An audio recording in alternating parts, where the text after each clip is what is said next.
You know, there's this short two-verse prayer kind of tucked away in the Bible that has sparked a massive movement and honestly, a ton of controversy and confusion.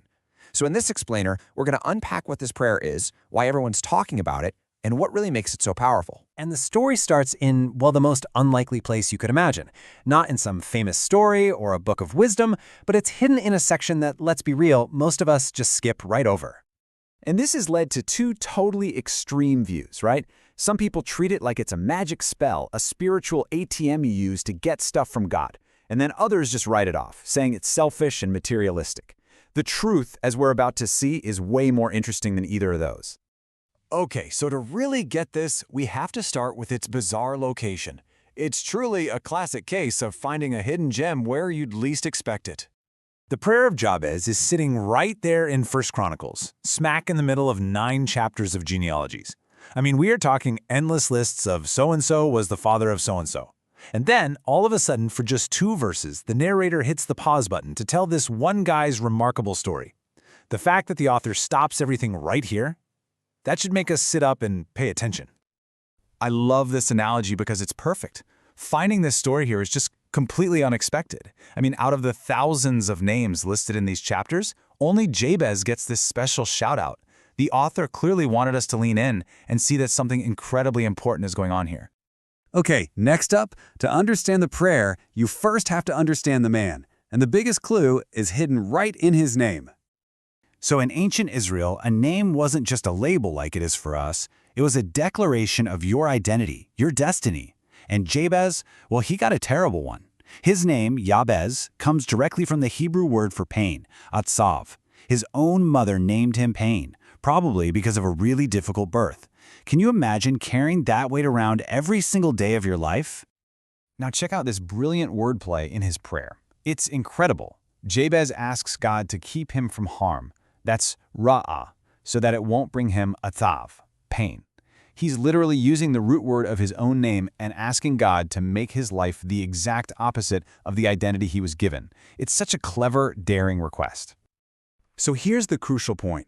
Jabez wasn't just asking for a good day. He was looking at this negative prophecy that was spoken over him from the moment he was born, and he was asking God to completely rewrite his story. This was an audacious act of faith, believing that God's goodness was way more powerful than his circumstances. So that brings us to the prayer itself. When you really break it down, you see it's just this masterclass in how to come to God with both incredible boldness and real humility. His prayer has 4 distinct parts. First, he asks for just outrageous blessing. Second, he asks for more influence, more territory. Third, and this is key, he asks for God's hand, his presence and power to be with him. And then fourth, he asks for protection from the very pain his name represents. See that flow? He makes these huge requests, but then immediately shows he's relying on God to manage it all. And if you look at the original Hebrew, the boldness just jumps off the page. The verb he uses for bless is in this special intensive form. It's like adding 5 exclamation points. He's not just saying, bless me, he's saying, God, really, truly, abundantly bless me. And when he asks God to enlarge my border, he's using language that directly echoes the massive promises God made to the whole nation of Israel. He's boldly saying, hey, those promises, I want in. So, if this prayer is so bold, how do we keep it from turning into that magic formula we were talking about at the start? And this is where the central tension really is. The misconception sees this as a transaction, a formula driven by a selfish desire to just get more stuff. But the true power is understanding it as an act of relational faith. The motive isn't just to get a blessing, it's to steward that blessing with God for a bigger purpose. And this right here is the key that unlocks the whole thing. Jabez knew that asking for more territory, more influence, more everything, without also asking for God's hand to guide him, well, that's just a recipe for disaster. A blessing without God's presence isn't really a blessing at all. It's a burden. That one request keeps the entire prayer from being selfish. So what was God's response to this bold yet totally dependent prayer? The text is stunningly simple. There's no lecture about greed. There's no cautionary tale. It just says God granted what he asked. The biblical author holds this up as a model for us to admire, not a mistake to avoid. So this becomes the critical question for us, doesn't it? Motive is everything. When we ask for blessing, for expansion, for prosperity, Are we trying to build our own little empire for our own comfort? Or are we asking for more resources so we can expand God's influence in the world? That distinction, well, it changes everything. So let's wrap this up by looking at what all of this means for us.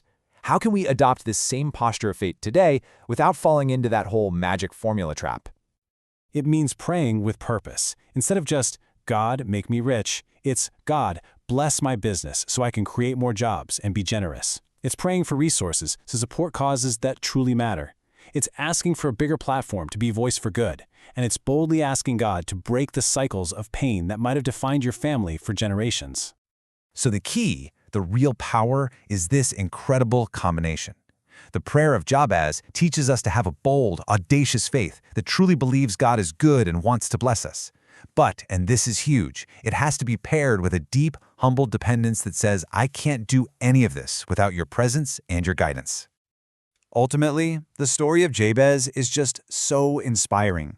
He was a man literally named Pain, but through one bold prayer, he refused to let that name, that past, that destiny have the final say in his life.